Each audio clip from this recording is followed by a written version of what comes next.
Hello and welcome to my very first stream where I make things and yell at code. That is a working title. I have absolutely no idea what I'm doing here. We just thought it might be a cool idea to try and document some of our stuff. I've not been in the front of the camera before, but today I downloaded Open Broadcast thing and set up some scenes, and right now I'm just using my webcam and laptop microphone. I have some extra equipment at home, but this is seat of the pants introduction, very low expectations. So what am I going to do here? I am recording this at the Hobart Makers Makerspace. It is Saturday. We are doing this thing called Crafternoon. Every 2 weeks on Saturday we do Crafternoon or Side Project Saturday, where we bring a project that's half finished or an idea that's half formed, and we work on it for 5 or 6 hours. We might have a barbecue, but the idea is to come and get some stuff done. So you're going to hear a bunch of other people talking in the background. If you can hear a hum, that is probably the 3D printer right behind me that Bob is printing a gimbal for his GoPro for. So it is all hands on deck here at the Makerspace right now. We're having heaps of fun, and perhaps you guys, if you're in Hobart, should come along too. We're also open every Tuesday night from 6 p.m. as our weekly open nights. And that's a bit more of a social event. People still bring stuff to work on, but it's we just get together, talk about what we're doing, and we go from there. And so what am I going to do on this Twitch today? Well, I'm actually going to introduce a new project which I am about to start work on, and I thought I would try and start working on it live here and make a complete fool of myself. Basically because, one, I've not been in front of the camera before, two, I have no idea how this open broadcast or Twitch works, three, I have done no preparation with the equipment that I'm using. So, but before we do that, let me just point you at a few links, and our few links are, first of all, this is information about Hobart Makers. If you're watching this video, you've probably come to our website already, but our events are every Tuesday night from 6 o'clock and every 2 weeks on Saturdays. Now, you can also find us on Facebook. Facebook.com/HobartMakers is the place to go. Like that page and you'll be updated with our events list. Now, here we are in St John's Park in Newtown, Hobart, right next to the big church. There's a building right next door, that's where we are, and our space is provided by some really cool people at Kickstart Arts, and they run a creative exchange as well, where they run a whole bunch of different workshops, and you can come along and learn some new skills. And so I would really recommend that you come along to kickstartarts.org/creative exchange, have a look what's coming on there. You can see right now, Russ Dyeing, learning how to play ukulele, cheese making, calligraphy. There's a whole bunch of really cool stuff you can come and learn. Alright. So, where can you find me? Right now, you can find me on Mastodon. My Mastodon name is Arden, ARDEN, at octodon.social. And I have an old Twitter account which is faulty, FAULTEH, but I'm not sure exactly how long I'm going to be there for. So what am I going to work on here today? Let me get back to what I'm doing here. Oh, this one. Here we are. So, the idea I had was recently when I was in a conference in Canberra with a friend Pete. We were walking around and we looked up in the trees and we saw some really cool lights. And I'll show you what those lights look like, because you can buy them on eBay. Where are they? Meteor shower LED fairy string lights. These are really cool. You can get them all different colours, configurations, and they're pretty cheap as well. I wanted to coordinate this. I want to grab these things and coordinate it. So I am going to grab some of the lead strip, which you can buy also on eBay. These are called NeoPixel lead strips, and I am getting 1 meter strips of 144 leads each, and it's IP67 waterproof stuff. So, and they're a bit more expensive than the meteor shower stuff, but this is just the raw lead strips themselves. Now it's interesting. Let me show you this stuff. While I've got that coming from China, and it's going to take 4 weeks, my friend Pete has some right here. This is some stuff which is obviously longer and less dense than the 144 strips, but what you can see is it's just a continuous printed circuit board with these RGB LEDs which have a integrated WS2812B controller, so you can actually send to the controller an RGB value and set the LEDs that way, and you can basically send the signal all the way down the line and set the color of each LED in the strip. And so we're going to use an ESP32 chip to control this system. Now you might be wondering why I want to choose an ESP32 rather than an Arduino or something like that. Well, personal preference is that it's 2018 and I prefer to use a 32-bit microcontroller rather than an 8-bit microcontroller. The ESP32 is $5 from China, $5 US, so about 10 Australian dollars, and it has built-in Wi-Fi, Bluetooth. It's a dual-core microcontroller, plenty of GPIO, plenty of grunt to do pretty much anything you want. Now, the chip which I've chosen here is something I got on AliExpress. This is what is known as a Heltec ESP32. This is a rather interesting development board. It is an ESP32 with an integrated LoRa radio as well, and we'll get into LoRa in a sec. But also it has underneath it, right there, is a place where you can plug in a LiPo battery and it will automatically charge. It's got a charge controller chip as well as the LoRa radio, so a really cool development board for about $20.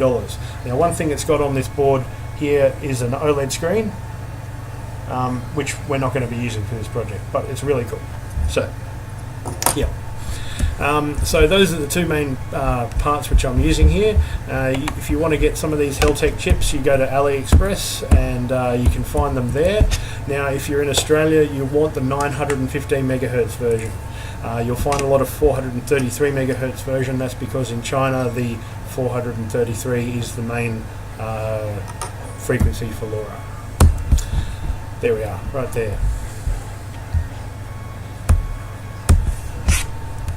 Yeah, great.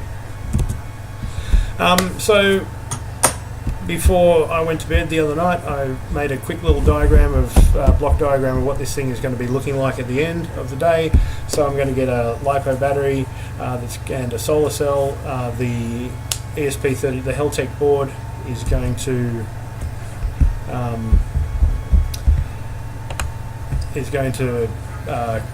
control the charge of the LiPo battery, probably not very well, and that the ESP32 is going to go to the LED strip, but also it's going to drive a FET to basically turn on and off the power to the LED. The LED strip apparently uses about 40 watts at 5 volts, so that's around 8.3 amps. Yeah, quite a hefty power requirement there, so I'm not sure exactly how this is going to work or if it's going to work at all. But yeah, so another thing on the ESP32 is that they can actually run a multitude of different systems. You can run Arduino core code here. and you can also run MicroPython, both of which I've used, both of which I enjoy using, but at the end of the day I wanted to try something new, and so I'm going to actually try the Espressive IoT development framework, which is free RTOS that is runs on the Heltec,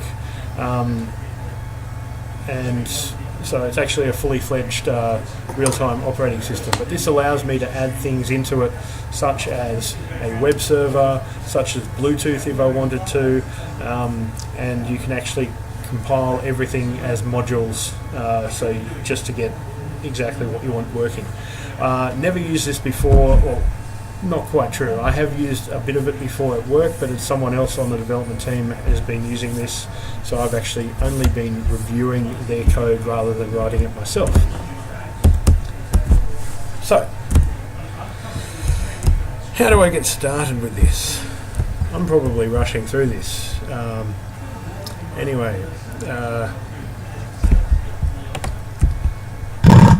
right. So, one thing I was going to talk about is the LoRa radios. LoRa radios means low power, long range. 100 milliwatts of power using a spread spectrum chirp can get you anywhere between 1 to 5 kilometers depending on the data rate. We've actually had success going up to 10 at a very slow data rate. And so it's really cool for IoT networks with a very low power requirement, and it runs on the ISM band. So in Europe that's 868 megahertz, America and Australia 915 megahertz, and China 433. Now the Heltec chips, dev boards, have got built-in LoRa, which makes them really attractive. However, they haven't designed them very well, or they've designed them with the Chinese market in mind. So the radio matching circuits and the antennas are actually specifically geared towards 433 megahertz, and they're actually really badly performant at 915. Our range test, we only got about 900 meters to a kilometer with it, when other LoRa radios we've gotten 5 to 10 kilometers. So you can combine LoRa, the radio, with LoRaWAN and create a full IoT network with a gateway and everything like that. That's beyond the scope of this project, and we're just going to be using the radios in a sort of a point-to-point or point-to-multipoint mode. So, not much more to go on here, but basically I'll now show you my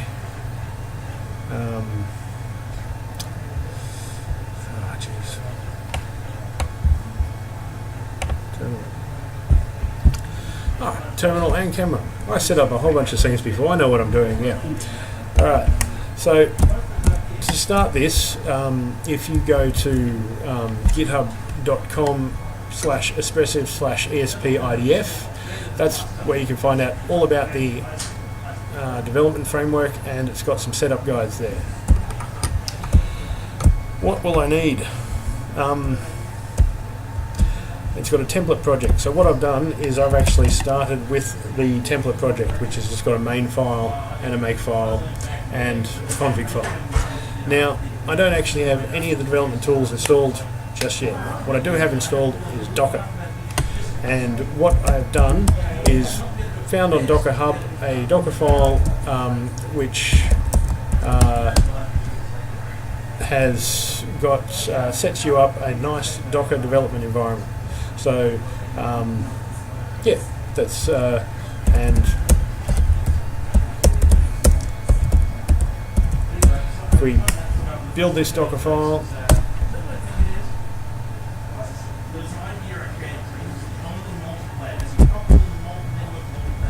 yeah.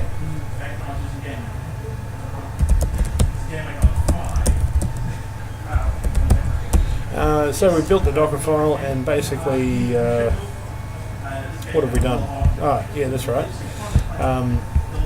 It happened really fast here because I've actually done this earlier, and that was just me rebuilding Now, then we have this script here called run docker, and that basically takes the current directory. I've called this project ESP32 LED show, and if I do a run docker dev tty usb,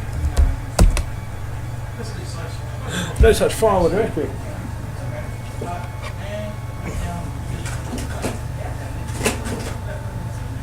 That's because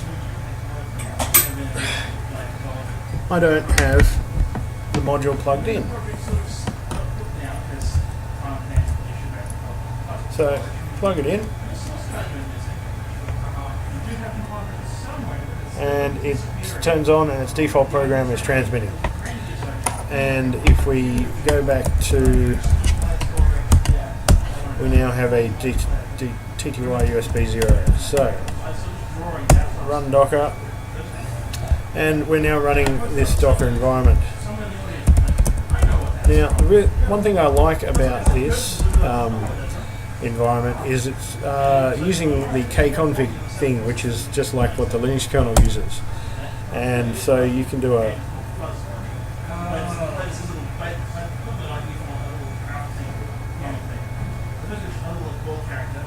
permission denied.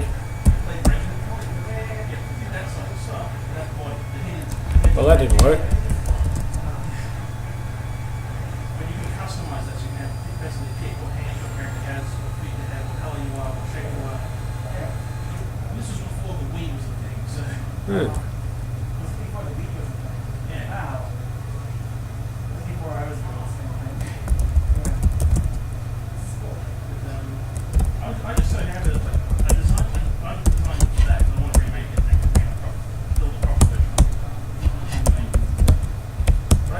Brute force that there. It's probably not the right answer. Right, and as you can see here, it looks just like the trying to compile all the options for the Linux kernel, and you can set a whole bunch of stuff to do with the chip. Now, we are going to say here we want Wi-Fi. Yep, we're going to turn Wi-Fi on.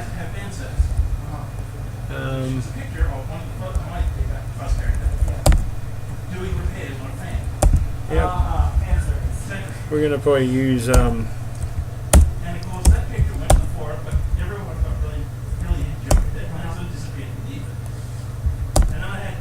whole bunch of stuff that's already compiled in Void. Cool. And we're going to save that configuration, and then you just go make, and then it goes and brings in all of the modules which you've built and creates a firmware for you. So the ESP32 has 4 meg of flash, and what we're going to do right now is just going to be using make flash. But one thing which is really cool is that these things, because it's so much flash, you can split it into multiple sections and multiple partitions and essentially do over-the-air updates. Again, beyond the scope of this project, we're just going to get something working in a hacky way. Compile, compile, compile.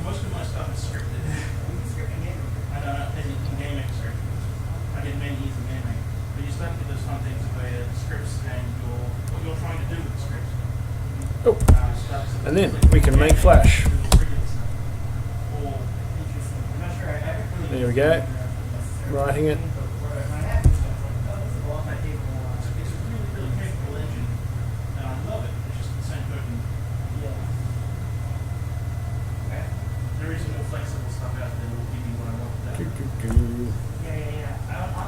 Cool.